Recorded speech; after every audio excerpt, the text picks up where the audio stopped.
Karen next kind of got stage. Give it up for Xander.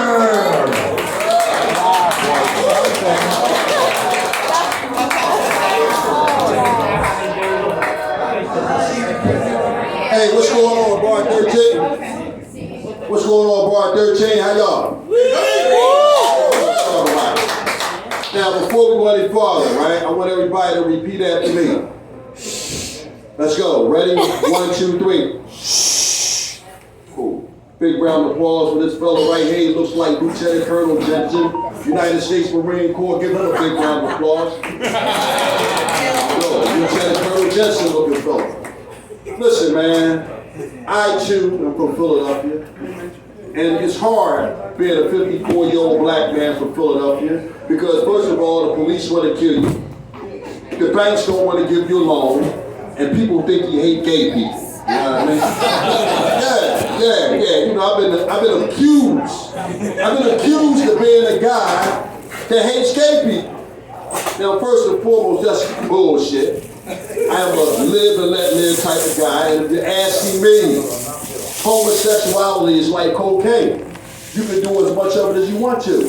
I just don't fuck with it. So let's clear that shit up. Now, with that said, right, I want to talk about my Uncle Joe, my gay Uncle Joe, my mom's younger brother. And my Uncle Joe, man, he was a hell of a guy, man. He was an eccentric, but he was witty, he was handsome, and he could dress to the nines. And the bitches loved him. But the thing about my Uncle Joe, right, he wasn't thinking about no chicks, man, because he was strictly dickly.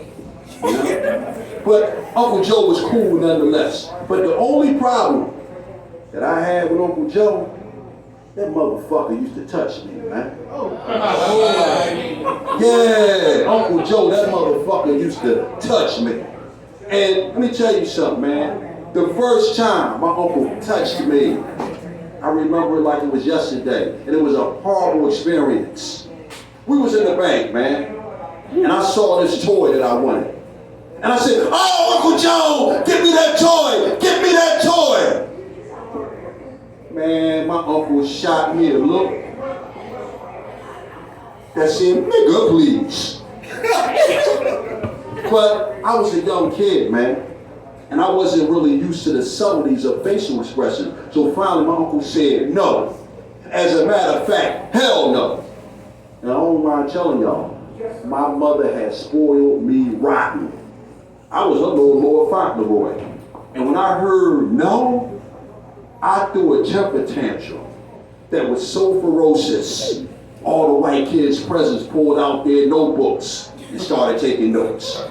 So when my uncle finally touched me, he touched me with a left jab to the solar plexus that was so stiff and hard that I found myself on the ground gasping for air.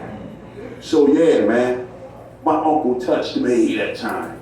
And it was a horrible experience.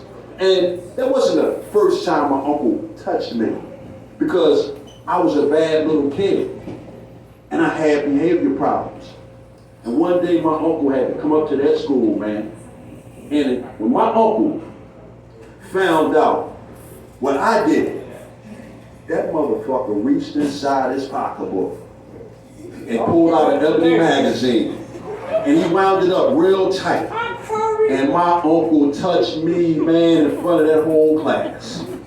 And it gets worse, man, because I took off running, and my uncle came running behind me, man. And that motherfucker broke one of his high-heel shoes, man.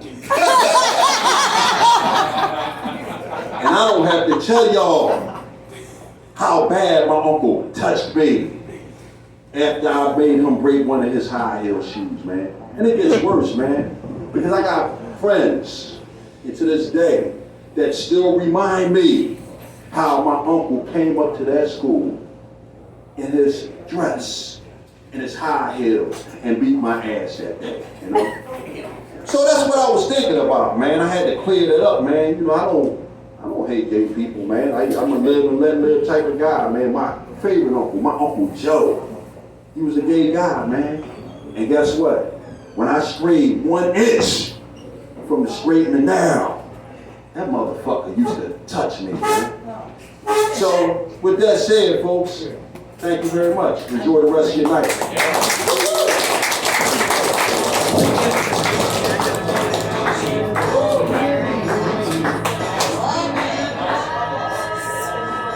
Let's welcome to the stage our next comic. Give it up for Sarah Craig.